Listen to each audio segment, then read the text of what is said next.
विषय तो आपने बड़ा अच्छा चुना है और इनफैक्ट 2 दिन पहले पीटीवी पे गया था, वो भी यही सवाल पूछ रहे थे मुझसे कि भाई नकवी साहब ने रिजाइन कर दिया। देखिए, आप हमें इसके थोड़ा पर्सपेक्टिव में जाना पड़ेगा। नकवी साहब जो है माइनॉरिटी अफेयर्स मिनिस्टर थे, वो राज्यसभा के मेंबर थे। राज्यसभा में आप नॉमिनेशन से जाते हो, इलेक्शन के थ्रू नहीं जाते। उनकी राज्यसभा का टर्म जब खत्म हो रहा था, उससे एक दिन पहले उन्होंने रेजिग्नेशन दे दिया। ऐसा नहीं है कि वैसे उन्होंने रेजिग्नेशन किया या वो हुकूमत से निकाल दिए गए या उनसे इस्तीफा मांगा गया। राज्यसभा की टर्म खत्म हो रही थी, इसलिए एज पर द प्रोसीजर उन्हें रिजाइन करना जरूरी था, बिकॉज जब अगले दिन टर्म खत्म होती, he could have not have been the minister. तो पहली बात ये है। बाकी नकवी साहब बीजेपी में बहुत पुराने, बहुत सालों से, मैं तो कह रहा हूँ डेकेड से जुड़े हुए हैं। काफी इंपॉर्टेंट पोस्टों पर है, इंक्लूडिंग माइनॉरिटी अफेयर्स मिनिस्टर। और एक और गलत धारणा है कि जी बीजेपी में मुसलमान नहीं है, बीजेपी टिकट नहीं देता, ये नहीं देता। कई सारे एमएलए मुसलमान है बीजेपी में। अब बीजेपी में नकवी साहब का एक रुतबा है। अभी नकवी साहब को क्या दायित्व, क्या रेस्पॉन्सिबिलिटी दी जाती है, ये हमें नहीं पता। हो सकता है एक, देखिए इंडिया में एक वाइस प्रेसिडेंट की भी ऑप्शन खाली है, और उससे भी एक पार्टी के अंदर भी बहुत बड़े राष्ट्रीय स्तर पे दायित्व होते हैं, नेशनल पोर्टफोलियो, जहां we are you are responsible for running the party nationally. ऐसे कई सारे पोस्ट है, जो ऑप्शन है, गवर्नर वाले ऑप्शन है। तो नकवी साहब का मेरा ये मानना है कि उन्हें उससे भी बड़ा दायित्व, उससे भी बड़ी रेस्पॉन्सिबिलिटी दी जाएगी, जो कैबिनेट मिनिस्टर से भी बड़ी है। ऐसा नहीं है कि वो मुसलमान है, ऐसा नहीं है कि भाई उनसे रिजिग्नेशन करवाया गया, किसी मुसलमान को नहीं रखना, ऐसी बात नहीं है। मैं आपको एक और एग्जांपल दूं। एक साहब है एपी अब्दुल्ला कुट्टी, ये केरला से आते, तो नेशनल वाइस प्रेसिडेंट है। नेशनल वाइस प्रेसिडेंट बीजेपी में केवल 6-7 लोग होते हैं, उनमें से ये एक है। सीएम लेवल के व्यक्ति को नेशनल वाइस प्रेसिडेंट का पद दिया जाता है। अब आपने नाम सुना होगा शहनवाज हुसैन साहब, वैसे तो बिहार में है मिनिस्टर आजकल। शहनवाज हुसैन साहब पार्लियामेंट्री बोर्ड के मेंबर है, आरजू जी। पार्लियामेंट्री बोर्ड में करीब 8 मेंबर होते हैं, 7-8 मेंबर। उसमें एक शहनवाज हुसैन साहब है, और माइनॉरिटी कम्युनिटी से एक मेंबर जरूर होता है। ये मैंने क्यों आपको मेंशन किया, जो भी टिकट डिस्ट्रीब्यूशन होता है अल्टीमेटली पार्लियामेंट्री बोर्ड डिसाइड करता है, किसको टिकट देना है, किसको टिकट नहीं देना, और ये ऑल इंडिया लेवल पे डिसाइड होता है। कोई भी इलेक्शन होगा तो पार्लियामेंट्री बोर्ड के पास फाइनल से होता है।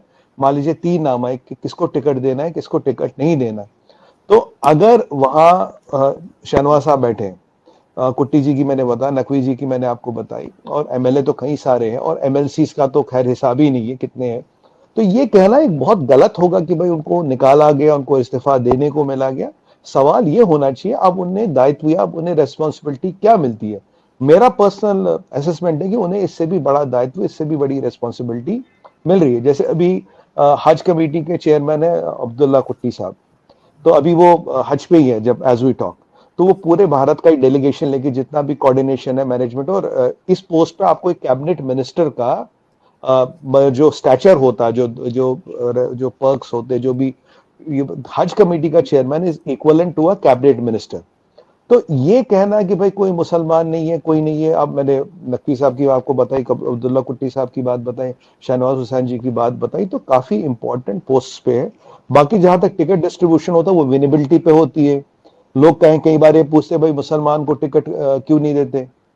देखिए, अब जो इलेक्शन जीता जाता वो है विनेबिलिटी पे।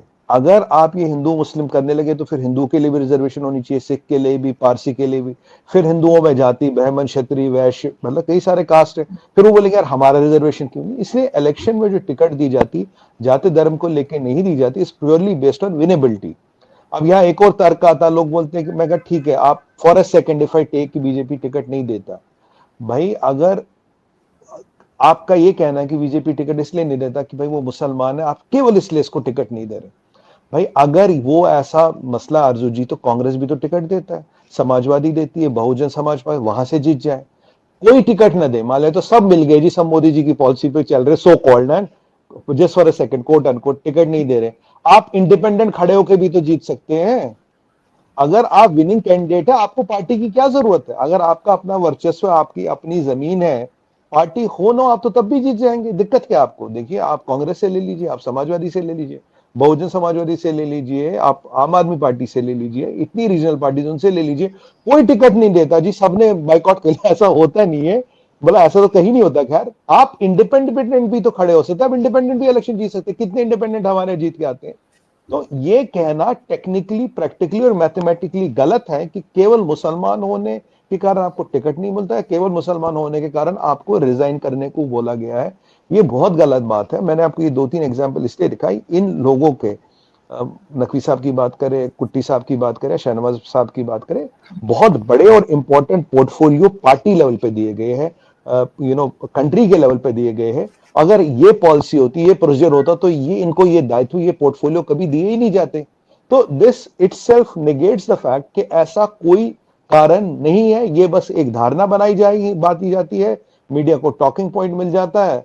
और जैसे आपको पता ही है कि आजकल सारा हमारा जो इंटरनेशनल मीडिया वो जुबैर को लेके पीछे व्यस्त था। अब जुबैर वाला मसला खत्म हो गया तो नकवी साहब को लेके अब वो परेशान हो रहे हैं। पर मैं आपको ये बता दूं, वेट एंड वॉच कि नकवी साहब को कितना बड़ा और ऊंचा दायित्व मिलता है।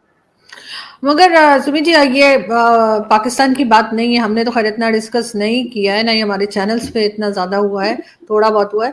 लेकिन आपके अपने यहाँ जो है चैनल्स के अलावा, टीवी चैनल्स के अलावा भी जो इंडियंस हैं, बहुत से ऐसे हैं जो इंडिया में रहते भी नहीं है, इंडिया से बाहर रहते हैं और सोशल मीडिया पे बहुत एक्टिव हैं, तो वो भी इसी तरह की बातें कर रहे हैं कि जी पहली बार हुआ है और ऐसा कैसे हो गया। तो अब आपको नहीं लगता कि जो आपके अपने लोग हैं, जो इंडिया के अपने लोग हैं, उनको इस किस्म की बातें करना सूट नहीं करता? देखिए आरजू जी, अभी अगर हम देखें, चलिए थोड़ा इसको साइड से थोड़ा हट के देख लेते हैं। मुसलमान इंडिया में is the second biggest majority, वो माइनॉरिटी नहीं, माइनॉरिटी है पारसी, माइनॉरिटी है जैन 0.1%, 0.2%। सिखों को भी आप माइनॉरिटी बोल सकते हो, तो Sikhism is offshoot of Hinduism only. तो टेक्निकली मैं टेक्निकली बात कर रहा हूँ, यहाँ मैं रूट्स की बात नहीं कर रहा हूँ। पारसी है, जैसे पारसी माइनॉरिटी है, आपके ज्यूज रहते हैं इंडिया में, वो माइनॉरिटी है। ऐसे कई सारे लोग, कुछ यजदी भी यहाँ रहते हैं, यजीदी भी कुछ यहाँ रहते हैं, वो माइनॉरिटी है। तो पहली बात तो अगर आप हेलो एवरीवन, हमारे चैनल पे आप सबका स्वागत है। अगर आपने अभी तक हमारे चैनल को सब्सक्राइब नहीं किया है, जल्दी से कर दीजिए।